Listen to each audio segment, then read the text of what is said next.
Good morning, YouTubians. It's Kermit's Ghost. You can call me Alan. It is Monday, the 8th of May. It's a bank holiday Blu-ray release day, and I'm heading to Eastbourne today. It's about 12 miles east of Brighton. Went to Worthing twice in the last couple of weeks because Brighton's HMV is shut for renovations, so it's Eastbourne's turn today. What is out? Nothing. Absolutely nothing that I'm after today. I was on the fence about one title, and that is the Puss in Boots film, but I can wait for that. I'll pick that up down the road. Maybe in a few months' time. I'll wait for it to go down in price because I'm in no hurry for that film. However, I am going back to HMV to pick up two titles that were released last week, and they are For All Mankind Seasons 1 and 2. But I do have quite a bit to show you at the end. I've got some imports that came in from Germany and two that arrived from the Warner Archive releases that ordered them directly from Warner. So there's going to be about 7 titles to show you at the end.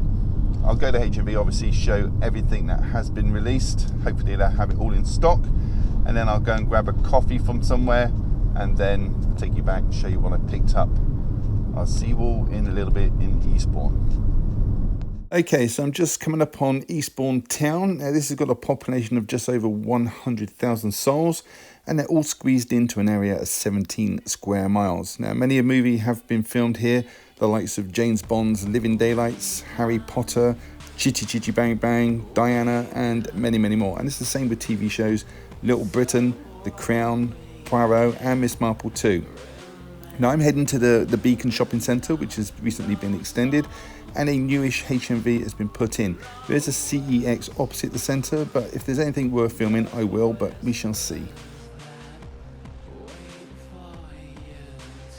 Well, here I am. It's 10 minutes past 9 and it looks like all the shops are closed. So to the right we have a Claire's store. Now how is that shop still operating? I never see people in the one in Brighton. They've been going for years. There's also a Wilko ahead. Now they used to be called Wilkinson's Cash Stores in the 30s, and they changed to Wilkinson Hardware in the 40s, and that lasted till 2014. Then they turned to Wilko. There's a Lush there on the left, founded in 1995. They've got 937 stores now, and they also have branches in Croatia, Brazil, Dublin, and Australia. This is good news. HMV have opened the doors at the regular time of 9 a.m. So let's pop in, see how many of the 10 new releases they have on their shelves today. So it's over to the new This Week section. First title is Puss in Boots, Last Wish. This is an animated film directed by Joel Crawford, and this boasts the voice talents of Antonio Banderas, Salma Hayek, Florence Pugh, Olivia Colman, and Ray Winston. It's a Universal Studios release. The Blu-ray is $14.99. DVD is priced at $9.99. And is Men Next, a folk horror from BFI, which was made during lockdown, set in 1973 on an uninhabited Cornish island. This was directed by Mark Jenkins and is priced at $15.99 and comes with a 15 certificate. Next is The Four Musketeers on 4K. This Richard Lester 1974 directed action adventure stars Oliver Reed, Raquel Welch, Christopher Lee, Richard Chamberlain, and Michael York, and is priced at $19.99. Of course, there's also The Three Musketeers on 4K, made a year earlier in 1973. Exactly the same actors and director as The Four Musketeers. They did have the Blu-rays, but I forgot to film them, and I didn't get these because I've already got them. Next is an Arrow release of The Beta Test. This is a dark comedy thriller concerning infidelity. It's from 2021, co-directed, co-written and co-starring Jim Cummins and PJ McCabe. It's got a runtime of 91 minutes and it's priced at $17.99.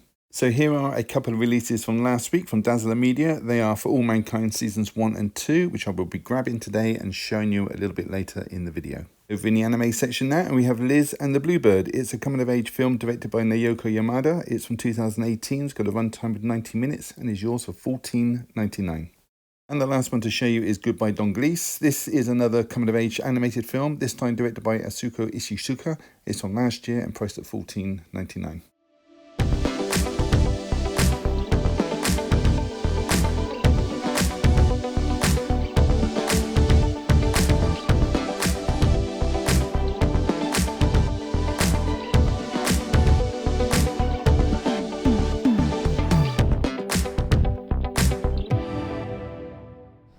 Okay, out of HMV, got myself a nice coffee for the journey home. Successful trip. They had exactly what I wanted in.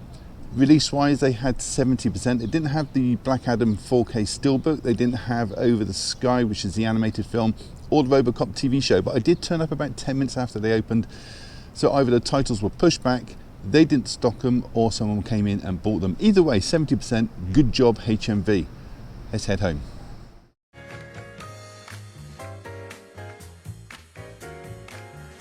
Hey everybody, welcome back. A lot to get through today. I've got 3 imports, 2 Kevin Costner films and a mini series that came out last week. So 7 titles, let's crack on with it.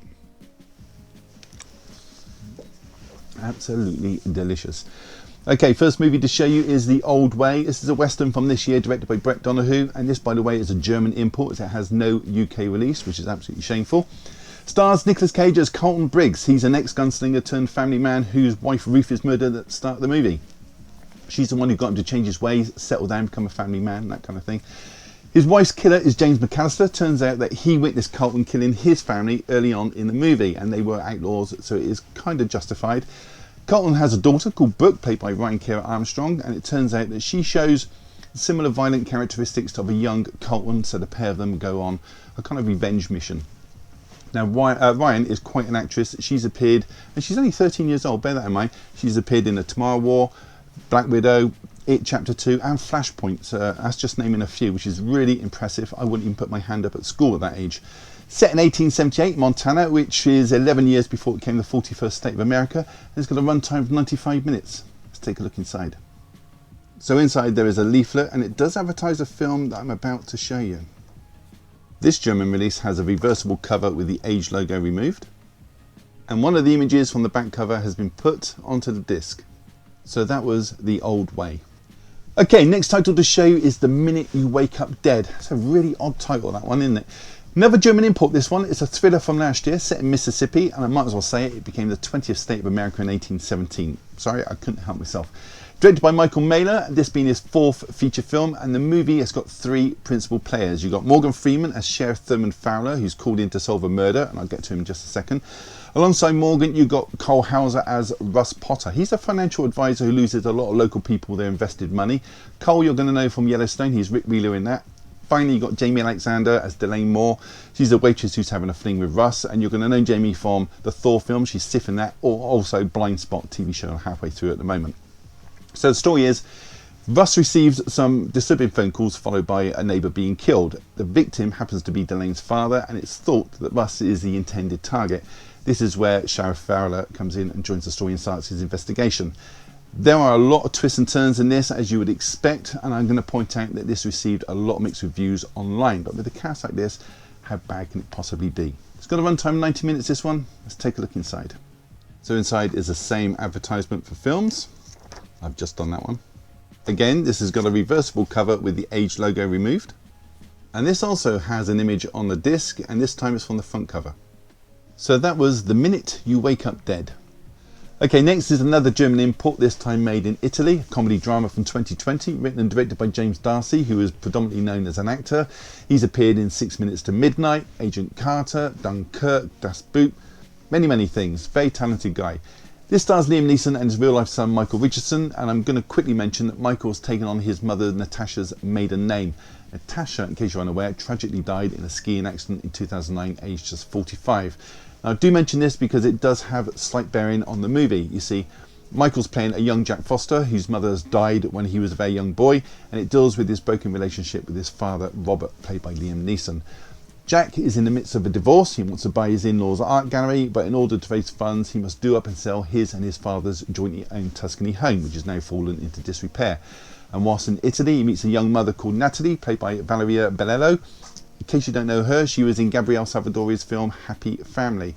Obviously, Natalie and Jack are going to become an item in this film, and with the backdrop of Tuscany, who can blame them? This has got a runtime of 95 minutes. Let's take a look inside. Well, will it or won't it? Unfortunately, no reverse cover for this one. But they did put that front cover image onto the disc. So that was made in Italy. Next title is American Flyers, a sports movie from director John Badman. In case you don't know his name, you will know his work. He made Blue Thunder, War Games, Short Circuit, Stakeout, and The Hard Way, to name but a few.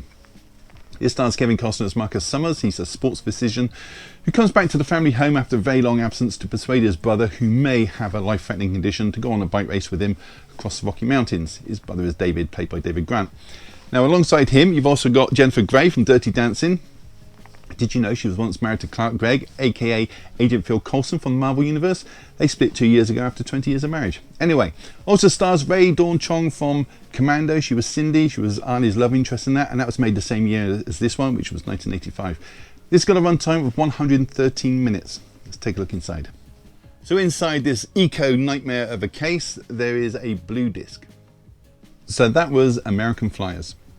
Okay, next title is Fandango. This is a comedy drama also from 1985, written and directed this time by Kevin Reynolds. Again, you will know his work. He directed Robin Hood, Prince of Thieves, Waterworld, 187, and the TV miniseries Hatfields and McCoys. But this was his first feature film, and like the Hatfields and McCoys and American Flyers, it also stars Kevin Costner.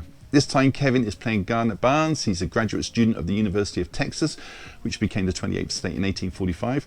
Garner, who's recently received his draft papers for Vietnam, goes on a road trip with his fellow graduates to the Roadhouse and to the Rio Grande to find Dom. I'm not going to give away what Dom is, you'll have to watch it and find out for yourself. So anyway, early on in the film, they break down and come up with this bright idea of lassoing their car to a passing train, which doesn't work out well for the train.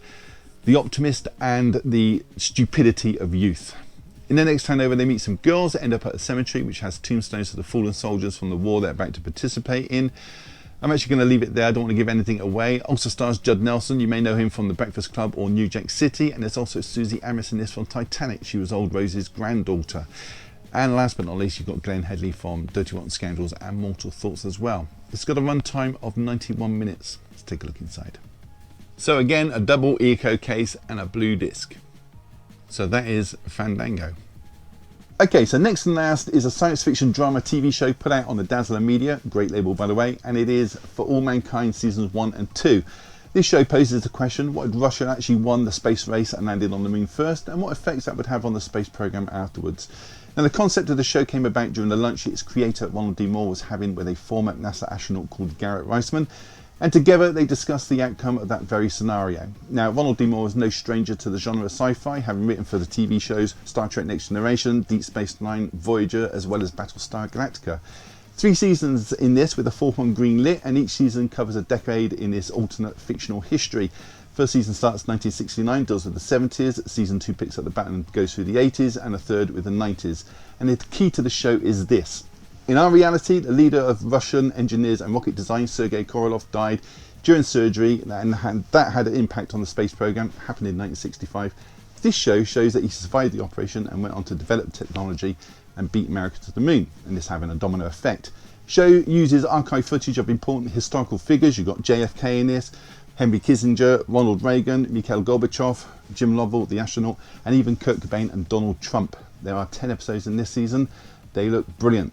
Let's take a look inside. So inside season 1, you have 4 discs. Each one has the image from the front cover. There is no episode guide inside. And it's a similar deal with season 2. Image from the front cover, no episode guide. So that is seasons 1 and 2 of For All Mankind. So that was it. Have you seen any of those titles? Plan to pick them up or just want to leave a comment? Then do so down below. I will read every single one. Try to reply if I have the time. Give the video a thumbs up, really does help the channel, and subscribe if you haven't. It's all free. Why wouldn't you?